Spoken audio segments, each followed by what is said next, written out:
अस्सलाम वालेकुम। खुदकुशी को बुज़दिली कहता रहा जो उम्र भर, खुदकुशी को बुज़दिली कहता रहा जो उम्र भर, आज उसको क्या हुआ जो खुदकुशी अच्छी लगी।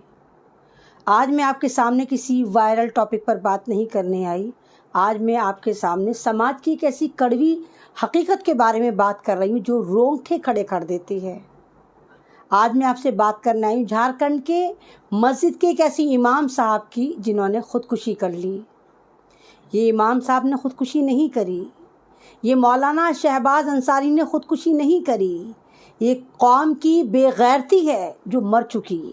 बेगैरत कौम कौन होते हैं? मस्जिदों के इमाम, जिनके पीछे हम नमाज़ पढ़ते हैं, जो हमें गाइड करते हैं, जो हमें दीन दुनिया के बारे में बताते हैं। और जनाब, पहले अदालतें नहीं हुआ करती थी, पहले पार्टियां नहीं हुआ करती थी, पहले टोटल जो सियासत थी वो मस्जिदों से करी जाती थी। मस्जिदों की जो कमेटियां होती हैं वो इलाके के अंदर जितने मसले मसाइल होते थे उसको दूर करा करती थी। और आज ये हाल है कि हमारी मस्जिदों के इमाम ख़ुदकुशी कर रहे हैं। आपको मालूम है कि झारखंड के जिन मौलाना साहब ने ख़ुदकुशी करी उनकी उम्र कितनी थी? मात्र 31 साल। वो मौलाना थे, कोई बिजनेसमैन नहीं थे। उनकी ख़ुदकुशी का जो एक सबब निकल कर आया वो निकल कर आया कर्ज़, उधार।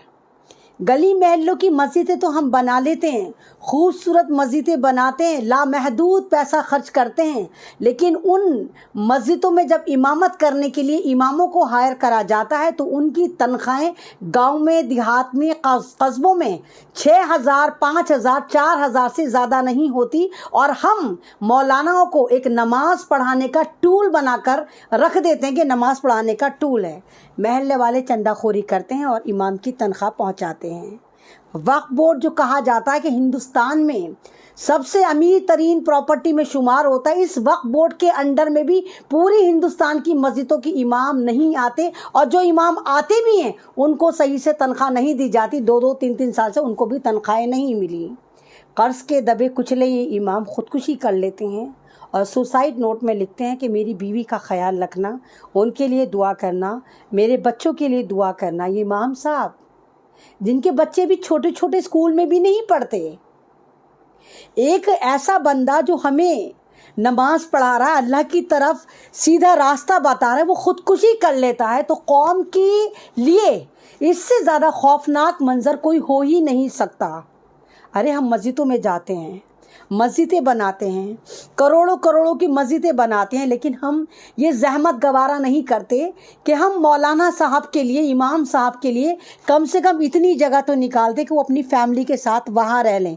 एक 2x2 का दड़बा बना के उसका हुजरे का नाम दे के मौलाना साहब को उसमें फ़िक्स कर दिया जाता है और वहाँ भी पूरी उन पर नज़र रखी जाती है कि मौलाना किससे बात कर रहे हैं, मौलाना मस्जिद से क्यों गए। भला हम फुल फ्लेज 5-6 हज़ार रुपये दे के मौलाना को अपना ग़ुलाम समझने लगते हैं।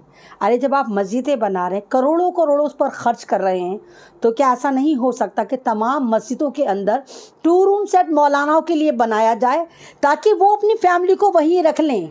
लानत है सिस्टम पर, हमारे समाज पर, और शर्म आनी चाहिए उन लोगों को जो खुद को मुसलमान कहते हैं।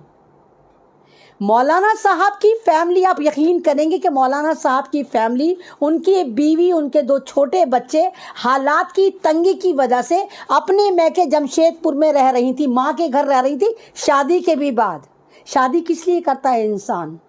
साथ रहने के लिए करता है, परिवार बनाने के लिए करता है ना। और ये जितने भी मस्जिदों के मैं मौलानाओं को देखती हूँ, मस्जिदें देखती हूँ, उनमें 2x2 का दड़बा बनाकर हुजरे का नाम देकर उसको इज्जत बख्शी जाती है। मौलानाओं के लिए कोई एहतमाम नहीं होता कि मस्जिदों में उनके लिए घर बना दिए जाए। क्यों? वो क्या सऊदी जा रहे हैं, वो क्या आउट ऑफ कंट्री जा रहे हैं जो वो छोटे से दड़बे में रहेंगे? उत्तर प्रदेश के इमाम अगर दिल्ली में आ रहे हैं तो दड़बे नुमा हुजरे में रहते हैं। और ये ख़ुदकुशी का सिलसिला चल पड़ा है। मतलब हमारे इमाम अगर ख़ुदकुशी कर रहे हैं तो ये फ़िक्र है, हमारे लिए सोचने की बात है।